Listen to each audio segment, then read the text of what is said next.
자, 계속적으로 제자들에게 말씀이 주어지고 있습니다. 누가복음이 이제 후반부로 갈수록 이 구원에 관련된 말씀이 선포되고 있는데, 특별히 오늘 말씀에 주님은 이 땅에 구원하러 오셨는데 49절에 보니까 불을 던지러 왔다 이렇게 말씀하셨습니다. 여기서 불이라는 게 뭐냐면 많은 사람들이 뭐 성령으로 해석을 할 수도 있겠지만 전혀 그렇지 않고, 이때 사용된 불이란 단어는 고난을 의미합니다. 고난. 그러니까 예수님은 이 땅에 고난을 주러 왔다 이렇게 말씀하고 계시는 것과 똑같죠. 그런데 예수님은 이 땅에 구원을 선포하러 오시지 않았습니까? 평안을 주러 오셨잖아요. 근데 고난을 주러 왔다는 게 도대체 무슨 말일까요? 여러분, 궁극적으로 구원을 주시고 평안을 주시는 것이 맞지만 이 평안을 이루기까지의 제자들의 삶이라는 것이 어떤 것인지를 이 말씀을 통해서 아마 드러내시고자 하는 것이 아닐까 생각이 됩니다. 구원을 주시는데, 평안을 주시는데 이 고난을 통해서 주시는 것이죠. 여러분, 그래서 우리가 구원을 얻고 평안을 얻을 때 편하게 얻으려고 하는 것은 시작부터 잘못된 견해가 있어요. 십자가라고 하는 모티브 자체가 그래요. 만약에 주님께서 우리에게 힘을 주시고 어떤 그 편함을 통해서 구원을 주시겠다면 십자가 지시지 않았겠죠. 주님께서 좋은 방법으로 타협하고 이렇게 해서 하셨겠죠. 그런데 주님이 하나님께서 보실 때의 구원이라고 하는 것은 죄가 중다하기 때문에 우리 구약에 있는 말씀처럼 피가 아니면 죄사함이 없다는 그 말씀 때문에 어차피 우리에게 피 흘림이 요구되고 십자가가 요구됩니다. 그러니까 십자가를 외면하면 구원과 평안을 얻을 수 없다는 성경의 전반적인 논리예요. 이 하나님의 생각이세요. 하나님의 방법이고, 제가 늘 얘기할 때 신앙이라는 것은 하나님의 방법과 때에 동의한다는 거라 했잖아요. 거기에 동의하시는 게 신앙이에요. 근데 십자가가 고통스럽잖아요. 고난은 피하고 싶단 말이에요. 그래서 예수 그리스도의 하나님의 구원의 방법과 때에 저항하시는 분들이 있어요. 그것을 변형하고 왜곡하려는 분이 있어요. 궁극적으로는 구원에 이르지 못한다. 이게 성경의 스토리입니다. 그럼 어떻게 해야 돼요? 말씀으로 훈련받고 계속적으로 다듬어지고 설득당해 가는 거예요. 그래서 교회 안에 구원을 잘못 이해하시는 분들이 상당히 많습니다. 그래서 십자가의 신학이 있고 영광의 신학이 있다 그랬잖아요. 둘이 존재하고 있어요. 영광을 통해서 구원에 이르고자 하시는 분이 있고, 십자가를 통해서 구원에 이르고자 하는 분이 있다는 거예요.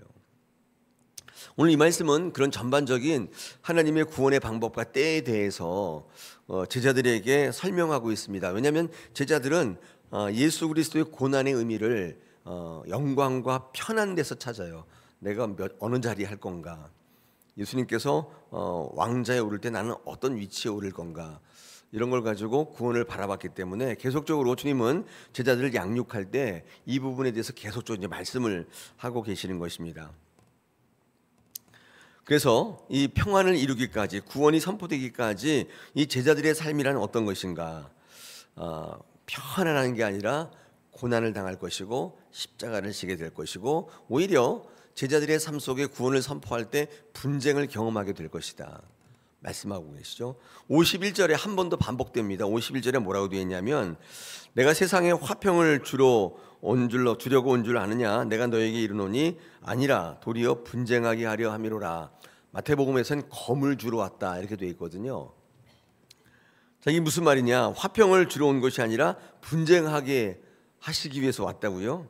이게 무슨 말이죠? 제가 지금 드린 말씀이에요. 그러니까 평안을 선포할 때 많은 사람들이 수용한다고 하면 아무 문제 없어요. 근데 이 평안이 편함을 동반하지 않는단 말이에요. 이 평안이라는 것은 하나님이 만들어 주신 원초 상태로 돌아가는 건데, 이게 평안이에요. 에이렌의 평안. 평안은 전쟁이 없는 상태가 아니고 아무 문제가 없는 상태가 아니고, 지금 말씀드렸잖아요. 하나님이 원래 만들어 주신 상태예요. 이게 평안이에요. 샬롬. 이 샬롬은 그런 거죠. 그러니까 평안과 편안을 제가 구분한다 그랬잖아요. 확실히 구분돼. 성경이 단어 공부를 해보면 확실히 구분돼요. 평안을 추구하시는 분이 있고 편안을 추구하시는 분이 있어요. 신앙하면서 편안한 걸 추구해요. 기본적으로 십자가의 구원에 도달하기가 어려워요. 왜냐하면 주님이 그렇게 하시지 않았잖아요. 그게 주님의 방법이라니까요. 신앙은 주님의 방법에 동의하시는 거예요. 제자는 주님의 삶을 본받는 사람들이잖아요. 주님은 그렇게 하셨지만 난 그렇게 하지 않겠다. 제자가 아니죠. 지금 이 말씀은 제자들에게 선포되고 있다는 것입니다. 평안을 선포하는 것은 돌리는 거예요. 삶을 돌리는 거예요. 예전처럼. 그래서 평안을 얻으려면 전투가 있단 말이에요. 전투가 있어요. 예전에 에덴 동산의 그 상태, 죄를 짓지 않는 상태로 돌아가려고 하면 반드시 분쟁이 있어요. 다시 한번 말씀드리지만 평안은 전쟁이 없는 상태가 아니에요. 아무 문제가 없는 상태가 아니에요. 이런 평안한 교회는 어떤 교회냐면 아무 문제 없이 그런 교회가 아니라 어쩌면 하나님의 사역을 하기 위해서 하나님이 말씀하시는 사명을 감당하기 위해서 이런저런 문제가 있는 교회예요. 평안한 교회라고 볼 수 있어요. 그 단어 에이렌의 단어의 뜻을 보면 그래요. 우리는 평안과 편안을 구분 못한다. 주님께서 우리에게 신앙하면은 편안하게 할 것이라고 착각하시는 분들이 오늘 그런 말씀이에요. 제자들이 그렇게 생각했기 때문에 내가 검을 주러 왔노라, 분쟁케 하러 왔노라. 평안을 선포할 때 하나님이 만들어준 상태로 되돌아가자. 그럴 때 수용이 되면 어떤 문제가 있겠습니까? 그러나 사탄은, 죄된 인생은 그냥 그대로 보고 있지 않는다는 거예요. 돌아가길 거부해요. 왜? 사탄이 글로 돌아가면 안 되잖아요. 그래서 선포되는 화평에 대해서 대적하며 저항한다는 것입니다. 그러므로 화평이 선포될수록, 평안이 선포될수록, 복음이 선포될수록 분쟁은 일어난다는 것입니다. 자, 우리 교회에 우리 주께로 돌아가자 저항이 있단 말이에요. 저항이 있어요. 네. 왜 없었게요? 왜 없게요? 이렇게 불편하거든요. 마음이 불편하고 삶이 불편한데 당연히 저항이 있죠. 네. 이 수용이 되면 아무 문제 없어요. 수용이 되면 그때부터 이제 분이 시작돼요. 씨를 뿌리면 계속 막 나기 시작하는 거예요. 근데 저항하면 분쟁이 계속있다는 것입니다. 자, 그런데 좋은 것을 주겠다는데 왜 분쟁이 있을까? 이유는 한 가지인데 그게 좋은 것인 줄 모르기 때문이에요. 그것보다 더 좋은 게 있다고 믿기 때문이에요. 그래서 복음을 전파할 때 받아들이질 않아요. 더 좋은 게 있다. 그래서 생명과 죽음을 구별하지 못하는 것입니다. 생명을 죽음으로, 죽음을 생명으로 착각하는 경우가 굉장히 많은데, 그러므로 구원이 제대로 선포되려면 그로 인하여 평안이 이루어지기 위해서는 복음이 가장 좋은 것임을 아는 게 굉장히 중요해요. 요한복음 17장 3절에서 영생은 하나님과 예수를 아는 것이다. 아는 것이다. 뭐 안다고 됩니까? 얘기하지만 그건 그분의 생각이시고요. 제가 목회해 보니까 아는 거 굉장히 중요해요. 여러분 문자적으로 아는 것도 너무 중요하고 이 말씀을 중심으로 해서 체험하는 것도 너무 중요하고 무조건 알아가야 돼. 모르면 아무것도 안 돼요. 아무것도 안 돼요. 저희 교회 오셔서 처음 오시면 새가족 교육을 하잖아요. 근데 많은 분들이 본인이 이제까지 알았던 게 잘못됐다는 생각, 그런 얘기를 해요. 아니까 뭔가 이렇게 소망이 생기는 거예요. 그런 걸 체험하게 되거든요. 제가 예전에 신학교 가기 전까지는 진짜 엉터리였는데 신학교에서 공부하고 은혜를 누리다 보니까 사람도 바뀔 수 있어요, 여러분. 우리가 안 바뀌는 이유는 모르기 때문이에요.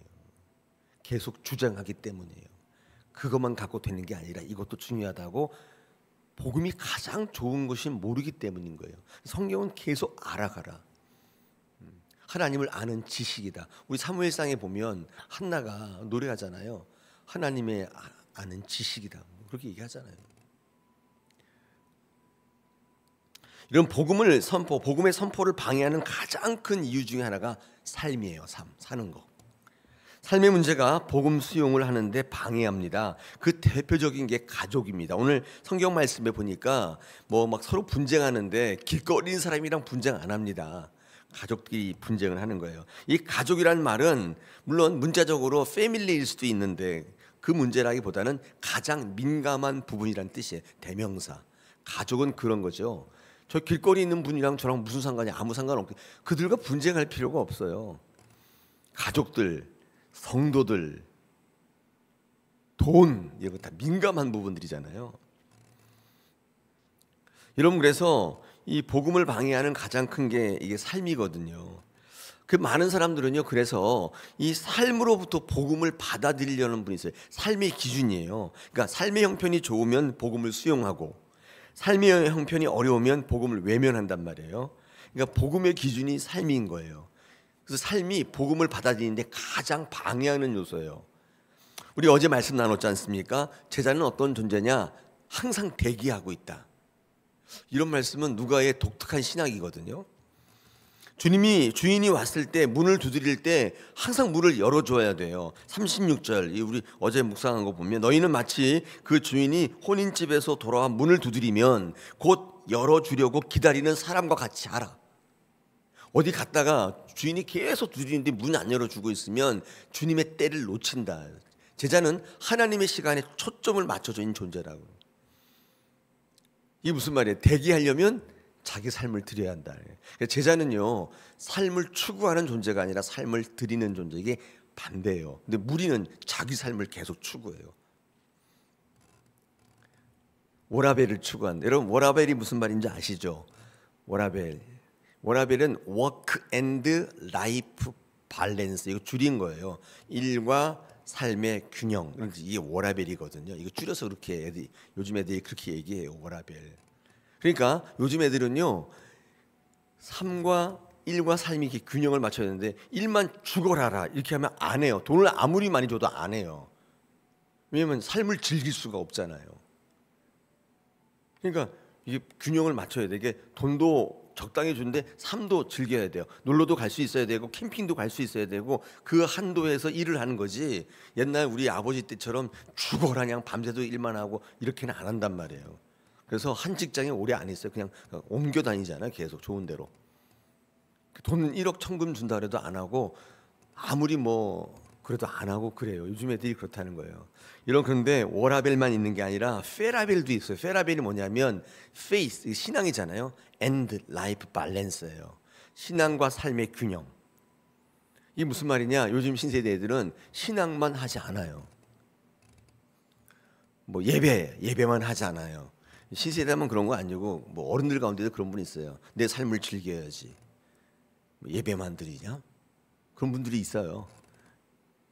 여러분 제자는요 워라벨이 없어요. 그러면 대기 못하죠. 그 시간에 놀러 가야지 무슨 대기를 하고 앉았어요.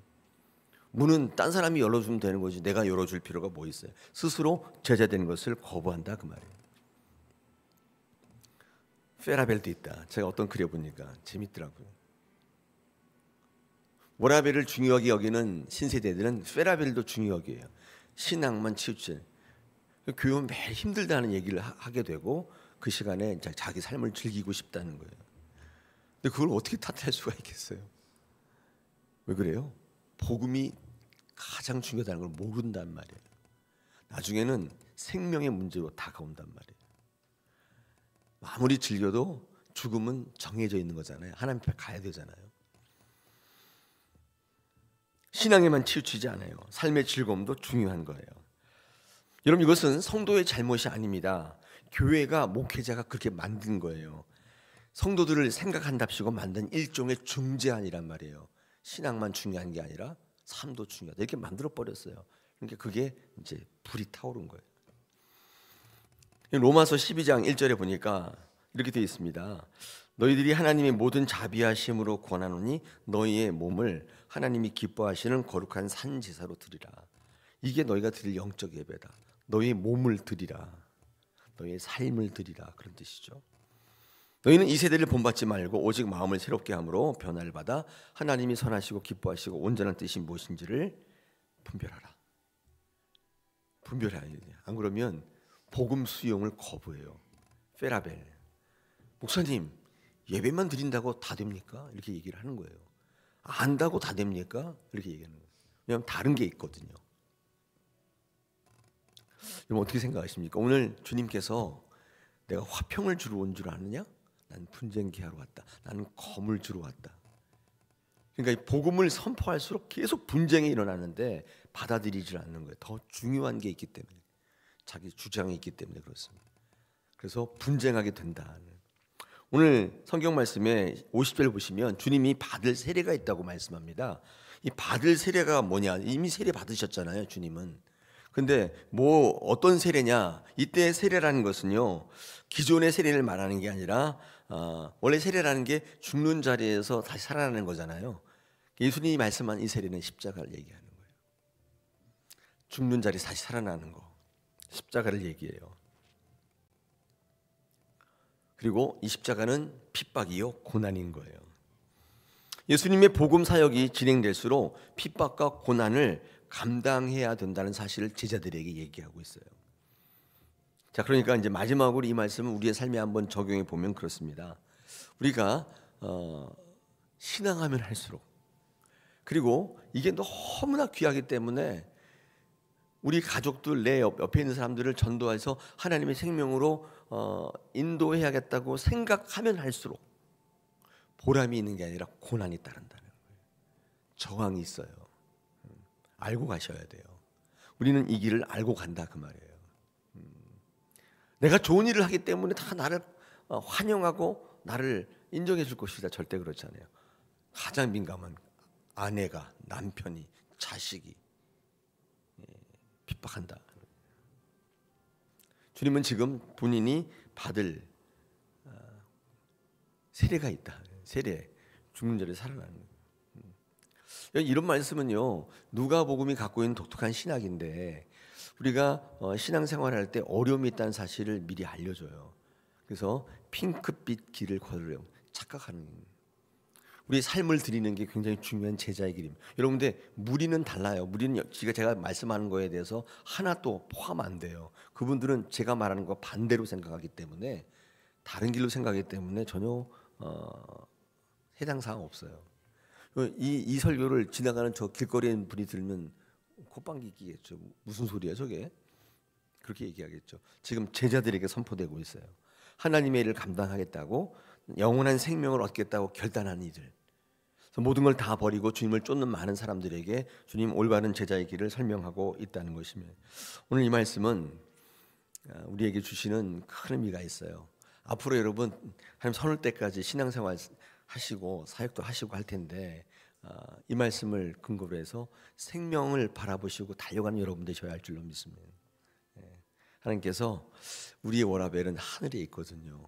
그게 사도 바울이 시민권이 있다 때 시민권이 소속인 것이거든요. 페이스크라는 그 단어는 원래 소속성이에요. 소속성. 소속이 거기 있다는 뜻인데, 그 말은 거기서 우리는 워라벨을 누리는 거죠. 하나님과 더불어. 우리는 그 생명을 바라보고 달려가는 존재인 줄로 믿습니다. 오늘도 여러분의 시민권이 하늘에 있는 줄로 믿고 힘차게 달려가시길 축복합니다. 우리